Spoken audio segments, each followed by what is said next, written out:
Hi welcome to Shailupuni YouTube channel. Good morning, ಎಲ್ಲರೂ ಹೇಗಿದ್ದೀರಾ? ರಥಸಪ್ತಮಿ ಇವತ್ತು ಸೆಲೆಬ್ರೇಷನ್ ಏನೇನು ಮಾಡ್ತಿದ್ದೀರಾ? ಬನ್ನಿ ಇವತ್ತು ಬಸ್ಸಾರು ಹೇಗೆ ಮಾಡೋದು ಅಂತ ನೋಡೋಣ ಬನ್ನಿ. ನಾನು ಇಲ್ಲಿ 3 ಥರ ಬೇಳೆ ತೊಗೊಂಡಿದ್ದೀನಿ. ಹೆಸರು ಕಾಳು, ತೊಗರಿಬೇಳೆ, ಅವರೆಬೇಳೆ ತೊಗೊಂಡಿದ್ದೀನಿ. ಸೊಪ್ಪು, ಸಬ್ಸಿಗೆ ಸೊಪ್ಪು ಒಂದು ಸ್ವಲ್ಪ, ಮತ್ತು ದಂಟಿನ ಸೊಪ್ಪು. ಪಾತ್ರೆಯಲ್ಲಿ ಮಾಡ್ಕೊಳ್ಳೋಣ. ನಾನು ನೀರು ಕಾಯಿಸಿ ಇಟ್ಕೊಂಡಿದ್ದೀನಿ. ಇವಾಗ ತೊಳ್ಕೊಂಡಿರೋ ಬೇಳೆ ಎಲ್ಲ ಹಾಕೋಣ. ಇದು ಪಾತ್ರೆಯಲ್ಲಿ ಮಾಡಿದ್ರೇ ಚೆನ್ನಾಗಿರುತ್ತೆ. ಕುಕ್ಕರ್ಗೆ ಹಾಕಿದ್ರೆ ಸೊಪ್ಪು ಜಾಸ್ತಿ ಬೆಂದ್ಕೊಬಿಡುತ್ತೆ, ಚೆನ್ನಾಗಿರಲ್ಲ. ನೀವು ಯಾವಾಗಿದ್ದರೂ ಬಸ್ಸಾರು ಈ ಥರ ಸೊಪ್ಪಲ್ಲಿ ಮಾಡಬೇಕಂದ್ರೆ ಪಾತ್ರೆಯಲ್ಲೇ ಮಾಡ್ಕೊಳ್ಳಿ, ಚೆನ್ನಾಗಿರುತ್ತೆ. ಈಗ ಇದು ಅರ್ಧಂಬರ್ಧ ಬೇಳೆ ಬೆಂದಿದೆ ಅಲ್ವಾ, ಈಗ ಸೊಪ್ಪು ಹಾಕ್ಕೊಂಬಿಡೋಣ. ಈಗ ಸೊಪ್ಪು ಹಾಕ್ಕೊಂಡು ನಿಮ್ಗೆ ಎಷ್ಟು ಬೇಕೋ ಅಷ್ಟು ಉಪ್ಪು ಹಾಕ್ಕೊಳ್ಳಿ, ನೋಡ್ಕೊಳ್ಳಿ ಅದಕ್ಕೆ ಎಷ್ಟು ಬೇಕೋ ಅಷ್ಟು. 2 ಟೊಮೆಟೊ ಹಾಕ್ಕೊಂಡು ಸೊಪ್ಪು ಇದರಲ್ಲೇ ಚೆನ್ನಾಗಿ ಬೇಯಿಸ್ಕೊಳ್ಳೋಣ. ಅಂದರೆ ಜಾಸ್ತಿ ನುಣ್ಣಗೆ ಮಾಡ್ಕೋಬೇಡಿ. ಒಂದು ಸ್ವಲ್ಪ ನಾವು ತಿನ್ನೋ ರೇಂಜಿಗೆ ಸೊಪ್ಪು ಸ್ವಲ್ಪ ಗಟ್ಟಿ ಇದ್ರೇ ಟೇಸ್ಟು ಮತ್ತು ಹೆಲ್ತು. ಫುಲ್ಲು ಬೇಯಿಸ್ಬಿಟ್ರೆ ಚೆನ್ನಾಗಿರಲ್ಲ. ಬರೀ ಇದಕ್ಕೆ ಬೇಕಾಗಿರೋ ಮಸಾಲೆ ರುಬ್ಕೊಳ್ಳೋಣ. ನಾನಿಲ್ಲಿ ಬಾಣಲಿ ಇಟ್ಕೊಂಡಿದ್ದೀನಿ. ಬಾಣಲಿಗೆ ಸ್ವಲ್ಪ ಜೀರಿಗೆ, ಸ್ವಲ್ಪ ಮೆಣಸು. ನಿಮ್ಗೆ ಬೇಕು ಅಂದರೆ ಹಾಕ್ಕೊಳ್ಳಿ, ಇಲ್ಲಾಂದರೆ ಸ್ಕಿಪ್ ಮಾಡಿ, ಪರವಾಗಿಲ್ಲ. ಮೆಣಸು ಹಾಕಿದ್ರೆ ಚೆನ್ನಾಗಿರುತ್ತೆ, ಹಾಗಾಗಿ ಹಾಕ್ಕೊಂಡೆ. ಇದನ್ನು ಸಪ್ರೇಟಾಗಿ ಎತ್ತಿಕೊಳ್ಳೋಣ. ಹುರ್ಕೊಂಡು ಸೈಡ್ಗೆ ಇಕ್ಕೊಂಬಿಡ್ರಿ. ಅದಕ್ಕೆ ಎಣ್ಣೆ ಯೂಸ್ ಮಾಡಬೇಡಿ. ಇದು ಒಂದು ಈರುಳ್ಳಿ ತೊಗೊಂಡಿದ್ದೀನಿ, ಒಂದು ಬೆಳ್ಳುಳ್ಳಿ.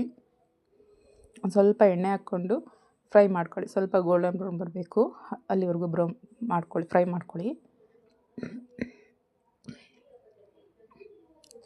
ಇವಾಗ ಇದು ಮತ್ತು ಅದು ಎಲ್ಲ ಮಿಕ್ಸಿ ಮಾಡ್ಕೋಬೇಕು. ಸಾಂಬಾರು ಪುಡಿ ಒಂದು ಸ್ವಲ್ಪ ತೊಗೊಳ್ಳಿ, ಸಾಕು, ಜಾಸ್ತಿ ತೊಗೊಬೇಡಿ. ರುಚಿಗೆ ತಕ್ಕಷ್ಟು ಉಪ್ಪು ಹಾಕ್ಕೊಂಡಷ್ಟು ನೀವು ಖಾರದ ಪುಡಿ ನೋಡ್ಕೊಂಡು ಹಾಕ್ಕೊಳ್ಳಿ. ನಾನು ಇಲ್ಲಿ 1.5 ಸ್ಪೂನಷ್ಟು ಹಾಕ್ಕೊತಿದ್ದೀನಿ. ನಾನಿಲ್ಲಿ ಕಾಯಿ ತುರಿದಿಟ್ಕೊತೀನಿ ಫಸ್ಟೇ. ಯಾವಾಗಾದ್ರೂ ಎಮರ್ಜೆನ್ಸಿ ಬೇಕಾಗುತ್ತೆ ಅಂತ ಹೇಳ್ಬಿಟ್ಟು ಸ್ವಲ್ಪ ತುರಿದಿಟ್ಕೊತೀನಿ. ಈಗ ಒಂದು ಸ್ವಲ್ಪ ಹಾಕ್ಕೊಳ್ಳಿ ಇದು ಕೊಬ್ಬರಿ. ಜಾಸ್ತಿ ಹಾಕ್ಕೊಳಕ್ಕೆ ಹೋಗ್ಬಿಟ್ಟು ಬಸ್ಸಾರೆ ಕೊಬ್ಬರಿ ಏನು ಅಷ್ಟು ಅವಶ್ಯಕತೆ ಜಾಸ್ತಿ ಇರೋಲ್ಲ. ಒಂದು 2 ಸ್ಪೂನ್ ಆದರೆ ಸಾಕು. ಇದೀಗ ಆಗಿದೆ ನೋಡಿರಿ. ಈ ಥರ ಟೊಮೆಟೊ ಸ್ವಲ್ಪ ಬೇಯಬೇಕು ಟೊಮೆಟೊ ಮಾತ್ರ. ಸೊಪ್ಪು ಅಷ್ಟೇ ನೋಡಿ, ಆ ಥರ ಸ್ವಲ್ಪ ಸ್ಮ್ಯಾಶ್ ಮಾಡಿದ ತಕ್ಷಣ ಕಟ್ಟಾದರೆ ಸಾಕು. ಜಾಸ್ತಿ ಬೇಯಿಸ್ಕೊಂಡ್ರೆ ಅಷ್ಟು ಟೇಸ್ಟ್ ಬರೋಲ್ಲ ಫ್ರೆಂಡ್ಸ್.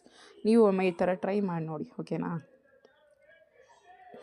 ನಾನು ಇಲ್ಲಿ 2 ಟೊಮೊಟೊ ಒಂದು ಇಂಚಷ್ಟು ಅಷ್ಟೇ, ಜಾಸ್ತಿ ಹಾಕ್ಕೊಬೇಡಿ. ಯಾಕಂದರೆ ಟೊಮೊಟೊ ಹಾಕ್ಕೊಂಡು ನೀವು ಟೊಮೊಟೊ ಹಾಕ್ಕೊಳ್ಳಲ್ಲ ಅಂತಂದರೆ ಹುಣಸೆಹಣ್ಣೆ ಸ್ವಲ್ಪ ಜಾಸ್ತಿ ಹಾಕ್ಕೊಳ್ರಿ. 2 ಹಾಕ್ಕೊಬೋದು.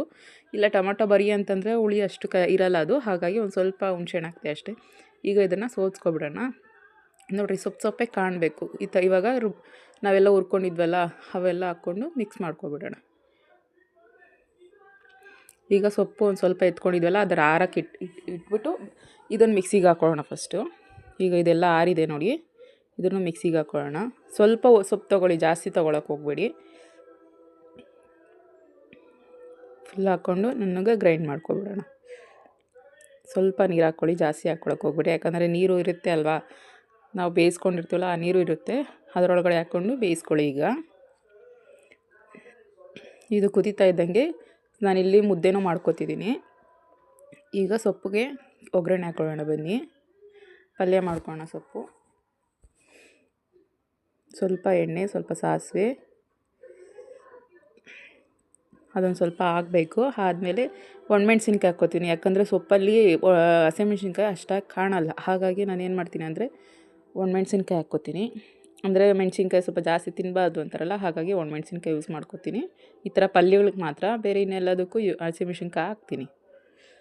ಆಮೇಲೆ ಈರುಳ್ಳಿ ಒಂದು ಸ್ವಲ್ಪ ಹಾಕ್ಕೊಳ್ಳಿ, ಸ್ವಲ್ಪ ರುಚಿಗೆ. ಯಾಕಂದರೆ ನಾವು ಹಸಿಟ್ಟು ಸೊಪ್ಪೆಲ್ಲ ಹಿಂಡ್ಕೊಂಡ್ಬಿಟ್ಟಿರ್ತೀವಿ ನೋಡಿ, ಈ ಥರ ಹಿಂಡಿರ್ತೀವಿ. ಹಾಗಾಗಿ ಸೊಪ್ಪಿನಾಂಶ ಉಪ್ಪಿನಾಂಶ ಸ್ವಲ್ಪ ಕಮ್ಮಿ ಇರುತ್ತೆ. ಹಾಗಾಗಿ ನಾವು ಪಲ್ಯಕ್ಕೆ ಒಂದು ಸ್ವಲ್ಪ ಒಗ್ಗರಣೆಗೆ ಎಷ್ಟು ಬೇಕೋ ಅಷ್ಟು ಮಾತ್ರ ಹಾಕ್ಕೊಳ್ಳಿ, ಜಾಸ್ತಿ ಹಾಕ್ಕೊಳಕ್ಕೆ ಹೋಗಬೇಡಿ. ಈ ಥರ ನೀಟಾಗಿ ಮಿಕ್ಸ್ ಮಾಡಿಕೊಂಡ್ರೆ ಆಗೋಯ್ತು, ಒಗ್ಗರಣೆ ಆಯಿತು. ಈಗ ಒಂದು ಸಲ ಮುಚ್ಚಿಕ್ಬಿಡೋಣ. ನೋಡಿರಿ, ಇಲ್ಲಿ ಕುದೀತಾ ಇದೆಯಲ್ವಾ, ಇದಕ್ಕೊಂದು ಸ್ವಲ್ಪ ಒಗ್ಗರಣೆ ಹಾಕ್ಕೊಳ್ಳೋಣ. ಬೇರೆ ಇನ್ನೇನೂ ಹಾಕಿಲ್ಲ. ಸ್ವಲ್ಪ ರುಚಿಗೆ ನೋಡ್ಕೊಂಡು ಉಪ್ಪು ಹಾಕ್ಕೊಳ್ಳಿ, ಅಷ್ಟು ಬಿಟ್ಟರೆ ಇನ್ನೇನು ಹಾಕ್ಕೊಳಕ್ಕೆ ಹೋಗಲ್ಲ. ಈಗ ಇದಕ್ಕೆ ಸಾಂಬಾರಿಗೆ ಒಗ್ಗರಣೆ ಹಾಕೋಣ. ಎಣ್ಣೆ ಇಟ್ಕೊಂಡು ಸ್ವಲ್ಪ ಸಾಸಿವೆ, ಈರುಳ್ಳಿ, ಒಂದು ಸ್ವಲ್ಪ ಕೊತ್ತಂಬರಿ ಸೊಪ್ಪು, ಕರಿಬೇವಿನ ಸೊಪ್ಪು ಹಾಕ್ಕೊಂಡು ಸ್ವಲ್ಪ ಗೋಲ್ಡನ್ ಬ್ರೌನ್ ಬರಲಿ. ಆಮೇಲೆ ಇದರೊಳಗಡೆ ಹಾಕ್ಬಿಡೋಣ ಸಾಂಬಾರಲ್ಲಿ. ಒಂದು ಕುದಿ ಆದರೆ ಸಾಕು ಇದು. ಈಗ ತಟ್ಟೆಗೆ ಸರ್ವ್ ಮಾಡ್ಕೊಳ್ಳೋಣ ಬನ್ನಿ. ಒಳ್ಳೆ ಟೇಸ್ಟ್ ಇರುತ್ತೆ ಫ್ರೆಂಡ್ಸ್. ನೀವು ಒಂದು ಸಲ ಈ ಥರ ಬಸ್ಸಾರು ಮಾಡಿ ಟ್ರೈ ಮಾಡಿ. ಒಂದು ಸಲ ಎಷ್ಟು ಚೆನ್ನಾಗಿ ಬಂದಿದೆ ಅನ್ನೋದನ್ನು ಕಮೆಂಟ್ ಮಾಡಿ ಪ್ಲೀಸ್.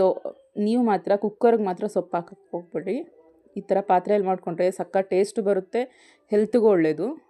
ಮುದ್ದೆ ಆಗಿದೆ ಇಲ್ಲಿ ನೋಡಿರಿ ಬಸ್ಸಾರು. ಟೇಸ್ಟ್ ಹೇಗಿದೆ ಅನ್ನೋದನ್ನು ನೀವೇ ಕಾಮೆಂಟ್ ಮಾಡಿ ಹೇಳಿ. Okay friends, thank you. ನನ್ನ ಚಾನಲ್ ವಿಸಿಟ್ ಮಾಡೋದಕ್ಕೆ ಥ್ಯಾಂಕ್ ಯು ಸೋ ಮಚ್. ಹೀಗೆ ನನಗೆ ಸಪೋರ್ಟ್ ಮಾಡ್ತಾನೆ ಇರ್ರಿ. ನಿಮಗೂ ಇಷ್ಟ ಆಯಿತು ಅಂದರೆ ಬೇರೆ ಎಲ್ಲರಿಗೂ ಶೇರ್ ಮಾಡಿ. ಓಕೆನಾ friends? Thank you so much. Rathasaptami ಆರಾಮಾಗಿ ಹುಷಾರಾಗಿ ಆಚರಣೆ ಮಾಡಿ. Bye guys.